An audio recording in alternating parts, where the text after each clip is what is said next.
Guys, is open. Oh, yeah, just throw them out.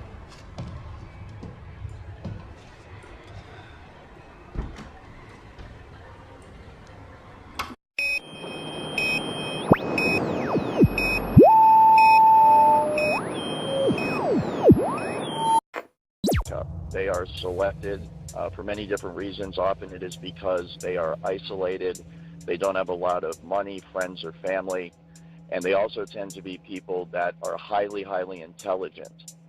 They also tend to target people who are into what I would call alternative research, commonly called maybe conspiracy theories, people that disagree with the government, people that are into researching things like 9/11. But once these people are selected, organized stock, they will have career sabotage programs run against them to ruin their job. They will have character assassinations campaigns run against them in their neighborhood. They'll be isolated from family and friends as those individuals are turned against them. And they will be isolated slowly over time. Oftentimes, they end up going to psychiatrists, and false diagnoses of schizophrenia, manic depression, delusional, paranoid are rendered against this individual.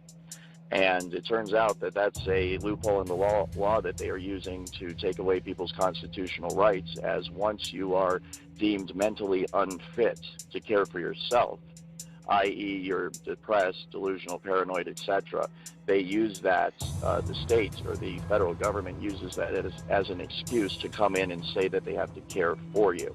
So I would warn all targeted individuals out there, please do not go to psychiatrists and allow them to render a diagnosis against you, because that is a dirty trick they are using to take away the rights of people all over the country.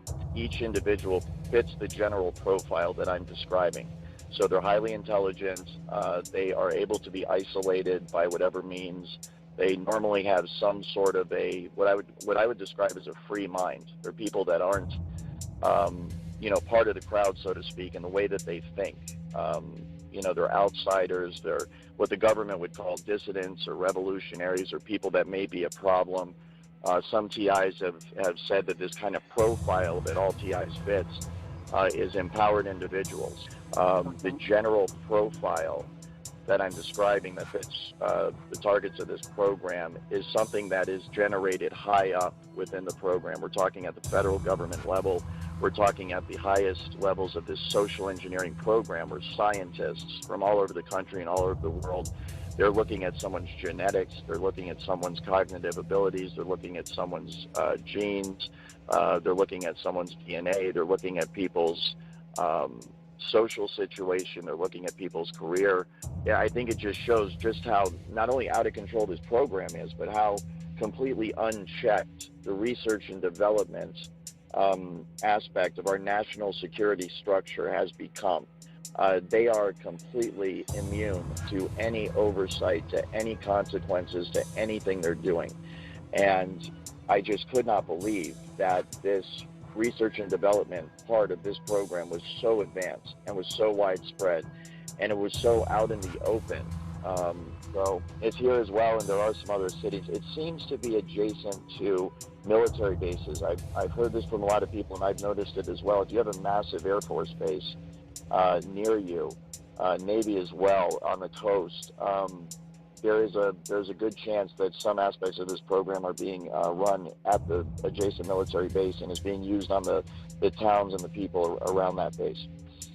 So if you were going to roll out an army of gang stalkers across the United States to mess with people, to track people, to surveil people, to follow people, and to make their lives a general hell to live every day, then you would have to do it covertly. You would have to do it in a way that is not noticeable to the rest of society.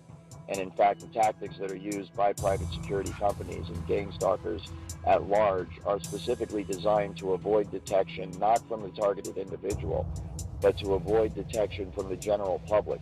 And so it's a very interesting surveillance situation. It fits right in with other surveillance situations where they want the targeted individual to know that they're following them. And so in a normal surveillance situation, you do not want the person you're following to know that you're following them. They actually want the TI to know they're being followed because it has the maximum psychological impact. While at the same time, they need to do it in a way that your neighbors and your friends and your coworkers and your family do not know that they are doing this to you, because the entire point of the program is to convince everybody else that the TI is crazy. And so they need to surveil you and gang stalk you in such a way that other people don't notice that they're doing it. It is scientifically planned down to the last detail to have a very specific psychological effect on the target, so that they are brought to a place in their life where they're isolated, they're broke, they're unemployed, they have no family, they have no friends.